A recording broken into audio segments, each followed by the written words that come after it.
To see Jim again. کاوش مدیا. Jim provided an excellent laydown about the foundations of the JCPOA, which the Obama administration really saw as a building block upon which other types of negotiations could come from, spring from, and hopefully even strengthening the JCPOA over time. But I think Obama recognized that there was only a limited amount of time in his administration to get some things done. So what has happened since Donald Trump assumed office and now we are in the Biden administration?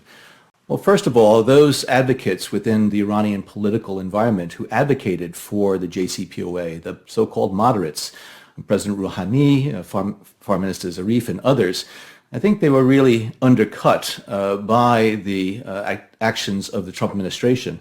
As soon as Trump came into office, he was already going to he sent signals that he was very much opposed to the JCPOA, believing it was the worst deal ever negotiated.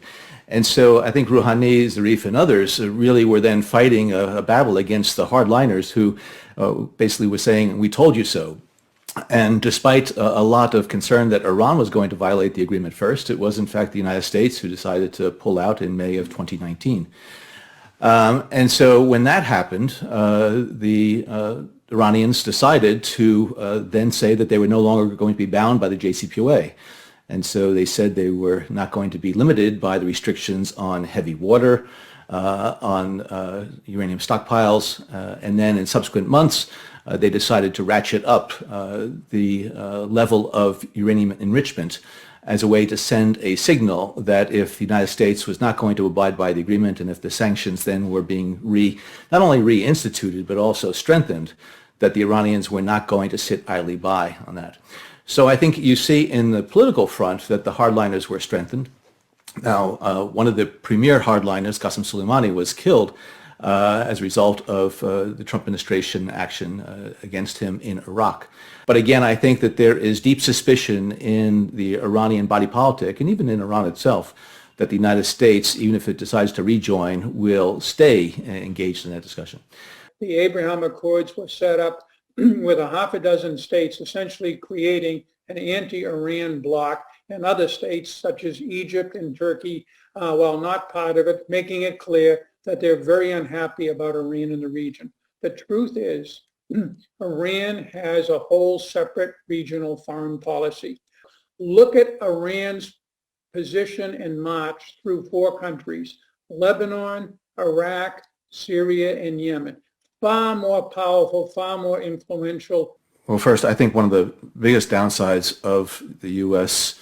decision to pull out of the JCPOA was it laid waste to U.S. credibility on the world stage, pulling out an agreement that it signed on to, that the Security Council passed a resolution endorsing. Why would a Kim Jong-un decide to go into a nuclear deal with the United States if the duration of such a deal could lapse at the end of an administration? Why should the Iranians now believe that an agreement that Joe Biden might agree to, going back to what JCPOA was, status quo ante, is going to last any longer than January of 2025? There are some serious repercussions, I think, of this.